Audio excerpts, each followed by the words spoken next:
네, 하나님의 평강이 마음에 가득하시기 바라겠습니다. 오늘 말씀은 디모데전서 2장 11절에서 15절 말씀입니다.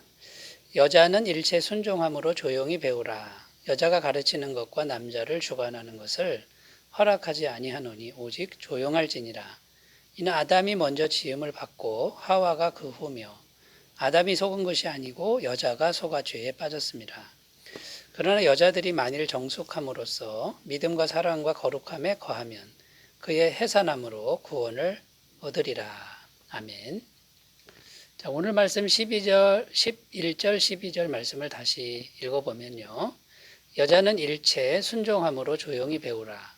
여자가 가르치는 것과 남자를 주관하는 것을 허락하지 아니하노니 오직 조용할지니라. 자, 여기 이 말씀에 보면은 여자들은 일체 조용하라.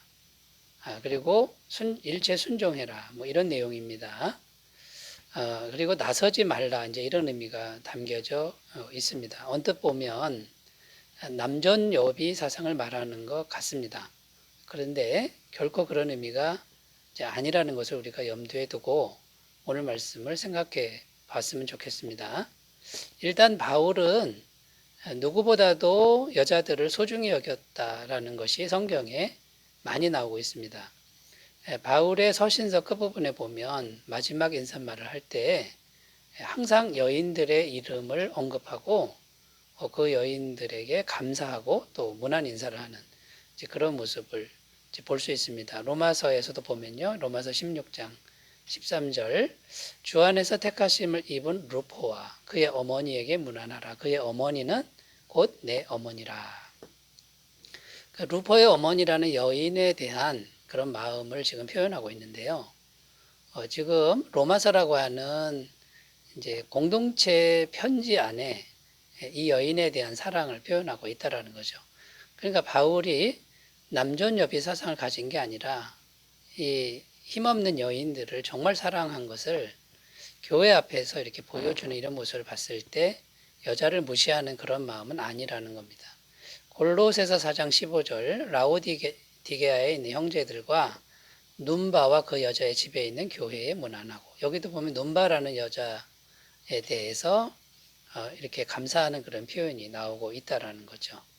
자, 그런데 이런 바울이 왜 여자들을 향해서 일체 순종하고 일체 조용하고 나서지 말라 이렇게 말씀을 하고 있는지 오늘 말씀을 잘 살펴보면서 함께 찾아보도록 하겠습니다.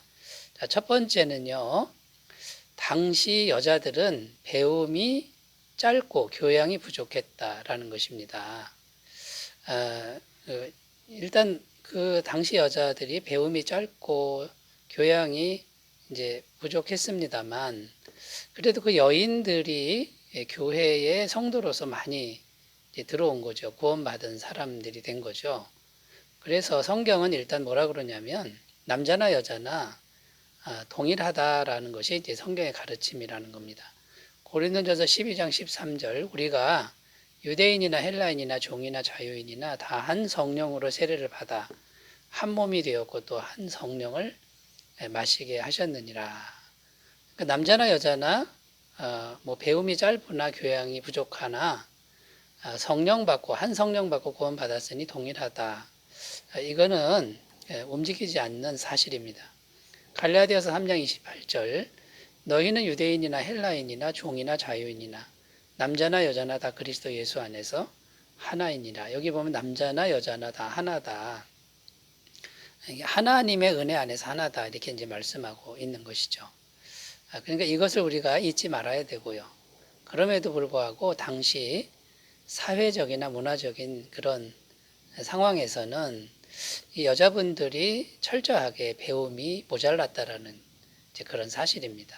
그리고 그때 당시는 여자들은 남자들에게 철저히 예속돼 있었습니다. 소유물에 지나지 않는 그런 시대적 분위기였다라는 것이죠. 자, 그런 분위기 속에서 여자들이 남자를 가르치고 여자들이 나선다라고 하는 것은 용납되기가 참 어려운 그런 상황이었다라는 것이죠. 그래서 그때 당시에 여자들이 자꾸 공동체 앞에 나설 때 어떤 일이 생겼냐면 문제가 계속 생겼던 겁니다.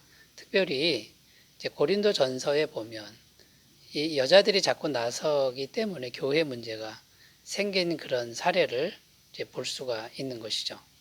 이 고린도 교회에 어떤 문제가 있었냐면 성령의 은사가 여자들에게 나타났습니다. 기도를 많이 하니까 예언이라든가 신유라든가 방언이라든가 방언 통역이라든가 이런 신령한 은사들이 나타났다는 거죠. 특히 여자들에게 나타났는데, 자, 이 여인들이 그 받은 은사를 가지고 서로 내세우고 자랑했다라는 것이고, 그 다음에 파당을 짓기 시작했다라는 겁니다. 여자들의 자존심 싸움도 벌어졌고요. 그래서 고린도 교회가 정말 신령한 은사가 많았지만 반면에 문제가 많이 발생했다라는 것이고요. 그런 일이 일어나는 그 배경에는 인격적으로 소양이 모자라고 또 배움이 짧은 여자들이 자꾸만 교회 앞에 나서는 이제 그런 일들 때문에 공동체에 문제가 생겼다라는 것이죠. 그래서 바울은 고린도전서 14장 34절에 이렇게 말씀하고 있는 겁니다. 여자는 교회에서 잠잠하라. 그들에게는 말하는 것을 허락함이 없나니 율법에 이른 것 같이 오직 복종할 것이요. 배움이 짧고 교양이 부족한 여자들이 나서면 나설수록 자꾸 교회 문제가 생기는 이제 이런 일들이 있었다라는 것입니다. 그래서 바울이 오늘 디모데에게도 디모데야 네가 목회할 때 이런 여자들이 나서는 것은 허용하지 말아라라고 말씀했다라는 것이죠. 자, 두 번째로 가보겠습니다. 두 번째 주제는요.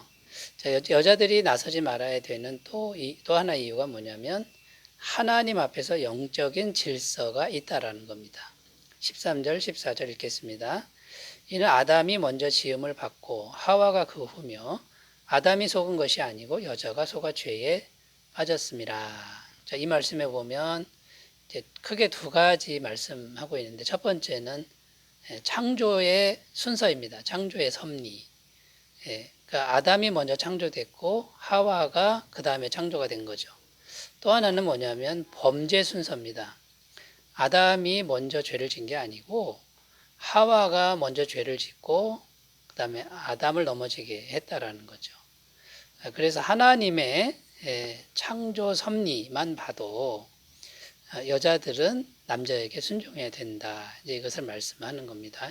창세기 2장 18절 여호와 하나님이 이르시되 사람이 혼자 사는 것이 좋지 아니하니 내가 그를 위하여 돕는 배필을 지으리라 하시니라. 여기 보면 여자는 남자의 돕는 배필입니다. 이제 이 말씀을 또 오해하면 남존여비를 말하는 게 아니고 동등한 인격체지만 하나님이 만드신 그 이유는 남자를 돕는 배필로 지었다. 이것이 창조의 질서고요. 고린도전서 11장 3절 말씀에도 그러나 나는 너희가 알기를 원하노니 각 남자의 머리는 그리스도요 여자의 머리는 남자요 그리스도의 머리는 하나님이시라 이렇게 말씀하고 있습니다. 동등하지만 순서상으로 남자가 이제 우선이 된다라는 것이 성경이 말하는 일관된 말씀이 되겠습니다.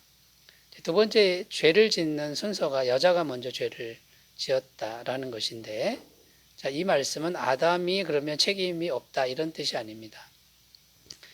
여자가 죄를 졌어도 죄를 지은 책임은 남자에게 있는 것이죠.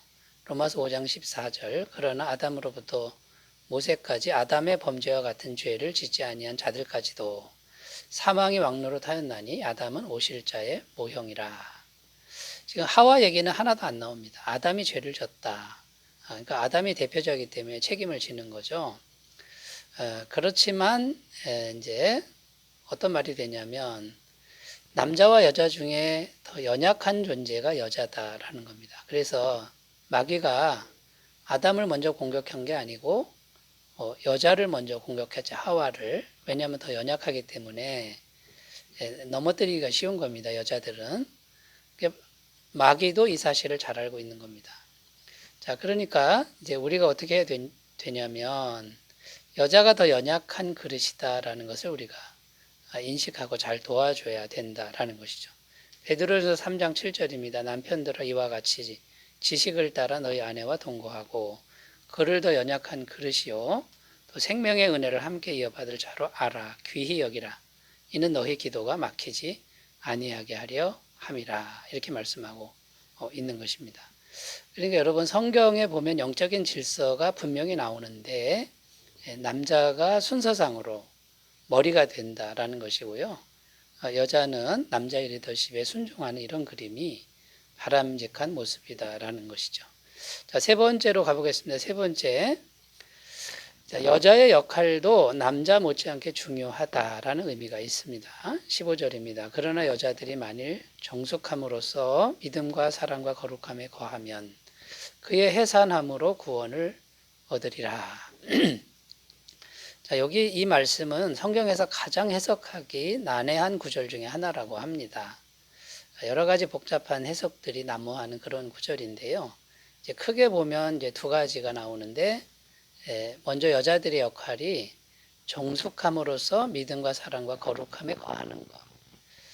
그러니까 평상시 삶 속에서 여자들이 정말 정숙하고 거룩하고 또 믿음과 사랑을 이렇게 머무는 삶. 이게 정말 중요하다는 거. 이건 엄청난 능력이고 힘이라는 그런 말이 되고요. 또 하나는 해사람으로 구원을 얻으리라 이렇게 되어 있는데 이 부분의 해석은 여러 가지가 있지만 쉽게 말해서 자녀들을 신앙으로 양육하는 자녀를 낳고 양육하는 이것이 남자들이 바깥에서 큰일 하는 것 못지않게 중요한 일이다. 이런 의미가 되는 겁니다.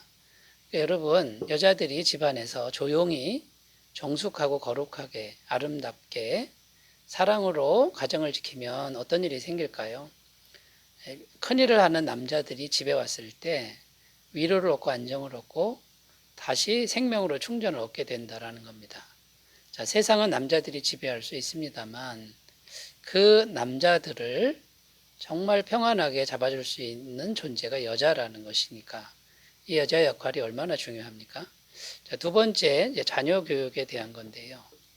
여러분, 조용히 신앙적인 여자들이 자녀를 낳고 기르는데 신앙적으로 잘 기른다 그러면 그 자녀가 자라나서 어떤 일을 하겠습니까?